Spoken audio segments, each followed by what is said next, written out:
भारतीय army chief का बयान हक़ाइक़ के मनाफी है। भारतीय आर्मी चीफ का पाकिस्तान को दहशतगर्दी का गढ़ करार देना हक़ाइक़ के बरक्स है। पाकिस्तान ऐसे बेबुनियाद बयानात को सख्ती से मुस्तरद करता है। तर्जुमान पाक फौज का भारतीय आर्मी चीफ के बयान पर सख्त रद्द-ए-अमल। कहा कि भारतीय आर्मी चीफ का बयान गड़े मुर्दे उखाड़ने के मुतरादिफ है। बयान मुर्दा घोड़े में जान डालने के अलावा और कुछ नहीं। भारत की जानिब से पाकिस्तान पर इल्ज़ामात अपनी रियासती तशद्दुद पर पर्दा डालना है। पाकिस्तान पर दहशतगर्दी की सरपरस्ती का इल्ज़ाम भारतीय दोखलापन जाहिर करता है। भारतीय मौक़िफ़ दोखलेपन का मुँह बोलता सबूत है। भारतीय बयान अक़लियतों को दबाने की कोशिशों का हिस्सा भी है। इस तरह के सियासी बयानात भारतीय फ़ौज के सियासत में मुलव्वस होने को जाहिर करते हैं।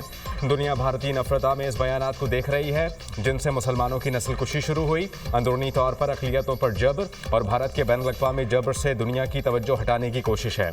ऐसे सियासी गलत बयानात भारतीय फ़ौज की सियासत ज़दा सोच की अक्कासी करते हैं।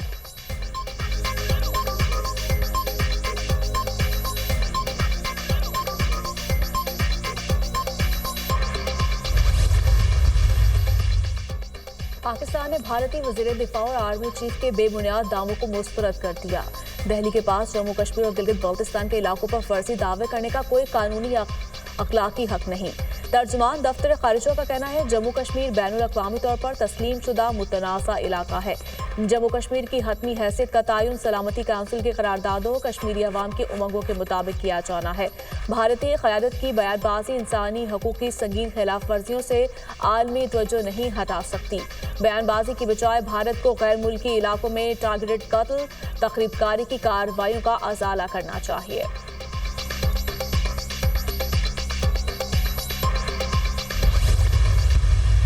कीमतें जो हैं इन स्टेशंस के अंदर जो बिजली की उनको ड्रास्टिकली कम किया है।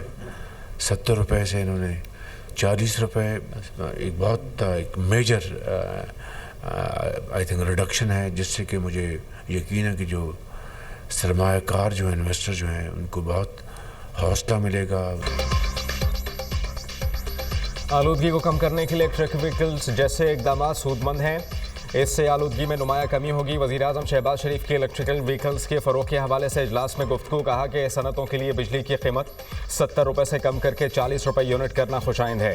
30 रुपये की कमी बहुत काबिल तारीफ़ है। यकीनन सरमायाकारों को इससे हौसला मिलेगा। इस कल्चर को तेज़ी से फ़रोग़ देना होगा। इजलास से खिताब में वज़ीर-ए-आज़म ने वज़ीर तवानाई और उनकी टीम की सताइश भी की।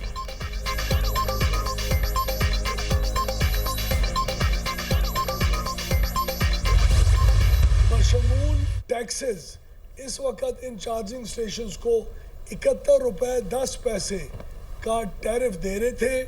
जो डिस्ट्रीब्यूशन कंपनी उनको चार्ज करती थी, उसको रिड्यूस करके तकरीबन 45% कमी करके हम आज 39 रुपये और 70 पैसे का टैरिफ आज का ऐलान कर रहे हैं। इलेक्ट्रिक व्हीकल्स के चार्जिंग स्टेशंस के लिए बिजली की कीमतों में 45% कमी। चार्जिंग स्टेशन के लिए 71 रुपये 10 पैसे का टैरिफ कम करके 39 रुपये 70 पैसे कर दिया। इलेक्ट्रिक चार्जिंग स्टेशन को बिजली 39 रुपये फी यूनिट दी जाएगी। वज़ीर तवानाई अवैस लगारी ने ईवी चार्जिंग स्टेशन के लिए नई पॉलिसी का ऐलान कर दिया। प्रेस कॉन्फ्रेंस करते हुए कहा, हर मोहल्ले में चार्जिंग स्टेशन होगा। कवायद ज़वाबित तय कर लिए। 15 रोज़ में चार्जिंग स्टेशन की इजाज़त मिलेगी। इलेक्ट्रिक व्हीकल्स को फ़रोग़ देने के लिए इक़दाम कर रहे हैं। गर्दिशी गर्जे में 12 अरब रुपए की कमी हुई। हुकूमती इस्लाहात के समरात मिल रहे हैं। चंद माह में खत्ते की सस्ती तरीन बिजली अवाम को फराहम करेंगे। सनती इक़्तिसादी जोन्स का तरीक़ाकार तब्दील कर रहे हैं। IPPs के साथ बातचीत से 137 अरब रुपए का सालाना फ़ायदा सारिफ को होगा।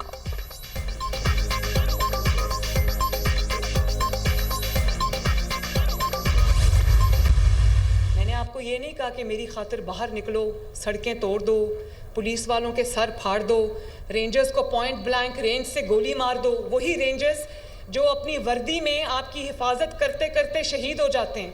जब खैबर पख्तूनख्वा हुकूमत की तरफ से पंजाब हुकूमत पे हमला हुआ, तो उस दिन हम लोग, हमारी जो पुलिस डिप्लॉयड थी, रेंजर्स डिप्लॉयड थे, उनमें से 4 रेंजर्स की जान गई, पुलिस वालों की जान गई, उनको शहीद किया गया। 5 साल चोर चोर का राग अलापने वाले कोई सबूत नहीं दे सके। जो नौजवानों के ठेकेदार बने हुए थे, उन्होंने क्या काम किए? मैंने कभी नहीं कहा मेरी खातिर सड़कों पर निकलो, पुलिस वालों के सर फाड़ दो। खैबर पख्तूनख्वा हुकूमत ने पंजाब पर हमला किया। जलाओ घिराव और तशद्दुद हमारी सियासत नहीं, मेरा एहतसाब आवाम ने करना है। महंगाई 38% से 4% पर आ गई। वज़ीर आला मरियम नवाज का सियालकोट में तकरीब से खिताब, कहा कि एक भी स्कॉलरशिप किसी MPA, MNA या रिश्तेदार की सिफारिश पर नहीं दी। वज़ीर आला पंजाब मरियम नवाज का नए बजट में होने हार स्कॉलरशिप 50,000 तक बढ़ाने का ऐलान। सेकंड और थर्ड ईयर तलबा को भी होने हार स्कॉलरशिप देंगे। मरियम नवाज का 65% से ज़ायद नंबर्स लेने वाले तलबा को लैपटॉप देने का ऐलान।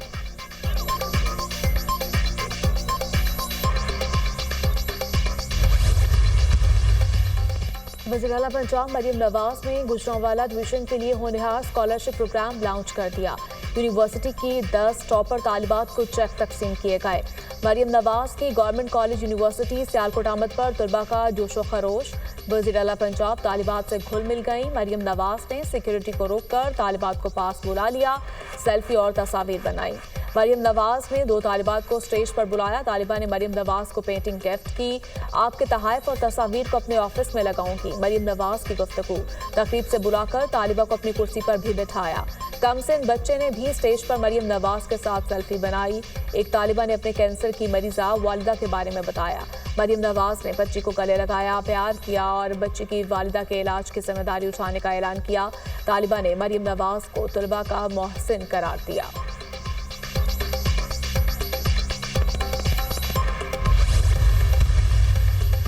हुकूमत और PTI के दरमियान मुज़ाकरात कल होंगे। PTI की जानिब से तहरीरी मुतालबात पेश किए जाने का इम्कान। मुज़ाकराती कमेटी का इजलास कल 11:30 बजे होगा। चेयरमैन PTI बैरिस्टर गौहर ने मीडिया से गुफ्तगू में कहा, तहरीरी तौर पर मुतालबात हुकूमत के सामने रखेंगे। तवक्को है हुकूमत हमारे मुतालबात पर संजीदगी से गौर करेगी। सियासी कैदियों की रिहाई हर सूरत ज़रूरी है। उम्मीद है यह प्रोसेस जल्द मुकम्मल होगा।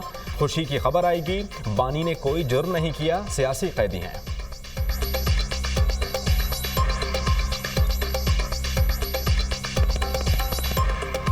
कल मुज़ाकरात के हो रहे हैं इंशाअल्लाह ताला, और कल 3rd सेशन होगा हमारा। हम अपने मुतालिबात इन राइटिंग देंगे। हम तवक्को करते हैं कि हुकूमत इस पे संजीदगी के साथ गौर करेगी। जितने भी सियासी कैदी है हम समझते हैं कि उनकी रिहाई हर सूरत ज़रूरी है। उम्मीद है इंशाअल्लाह ताला कि ये प्रोसेस जल्द का कल कंप्लीट होगा और कोई खुशी की खबर आएगी इससे। अल कादिर केस का पूरी कौम को पता है कि हकायक क्या है। जो भी मैं आपको सिंपली बताऊंगा कि ओपन एंड शट केस है क्या। अदालतों के ज़रिए इमरान खान साहब को अंदर रखना चाहते हैं, केसों के ज़रिए सियासत करना चाहते हैं। आप केस बनाते हैं open and shut, bar bar open and shut case बनाते हैं। अदालतें कहती हैं ओपन करो और शट कर दो। मुल्क में इंसाफ को दफन करने की कोशिश हो रही है। जाली केसेस के जरिए बानी को जेल के अंदर रखना चाहते हैं। ये ओपन केसेस बनाते हैं, अदालतें शट कर देती हैं। ऊंचा बोलने से झूठ सच नहीं बन जाता। अल कादिर ट्रस्ट केस से बानी PTI का नहीं, तलबा को नुकसान हुआ। बैरिस्टर अली ज़ैफ का सेनेट में इज़हार ख्याल।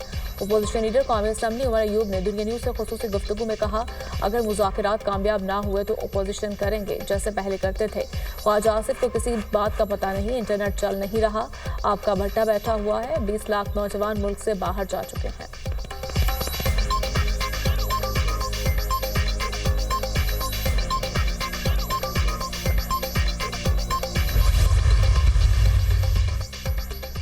सियासत में इंतकाम का तासुर नहीं होना चाहिए। मेरी ख्वाहिश है कि मसाइल मुज़ाकरात के ज़रिए हल हों। मैं सियासतदान हूँ, इसलिए हमेशा ही मुज़ाकरात का हामी हूँ। माजी में जो कुछ हुआ उसके भी खिलाफ थे। मैं हमेशा कहता हूँ कि सियासतदानों को गिरफ्तार नहीं करना चाहिए। मुझे पाकिस्तान तहरीक इंसाफ के मुतालबात का इल्म नहीं। सियासतदानों के गलत रवैयों की वजह से पार्लियामान बेमानी हो गई। सियासतदानों का किरदार भी इस हवाले से इत्मीनान बख्श नहीं रहा। सियासतदानों ने जमहूरियत उसूलों पर कॉम्प्रोमाइज़ किया है। हम वो लोग हैं जो नज़रिए की सियासत करते हैं। ट्रंप को क्यों इतना दिमागों पर सवार किया हुआ है? इस खित्ते से अमेरिका शिकस्त खाकर भागा है। सरबराह JUI मौलाना फजल रहमान की मीडिया टॉक, कहा बलूचिस्तान और खैबर पख्तूनख्वा में हुकूमती रिट खत्म हो चुकी, मुल्क में धांधली से पाक इंतखाबात की जरूरत है।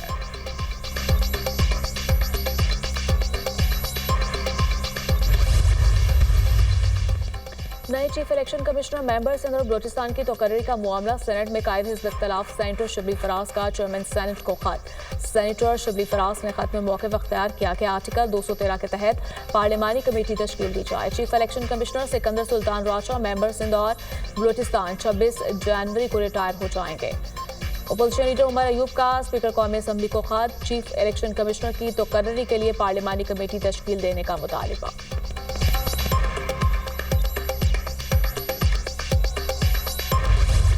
मिलिट्री कोर्ट्स की मौजूदगी को तस्लीम करते हैं। हमने मखमल में लगे पेबंद का जायजा लेना है। जस्टिस जमाल खान मंदुखेल के फौजी अदालतों में सिविलियंस के ट्रायल से मुताल्लिक केस में रिमार्क्स।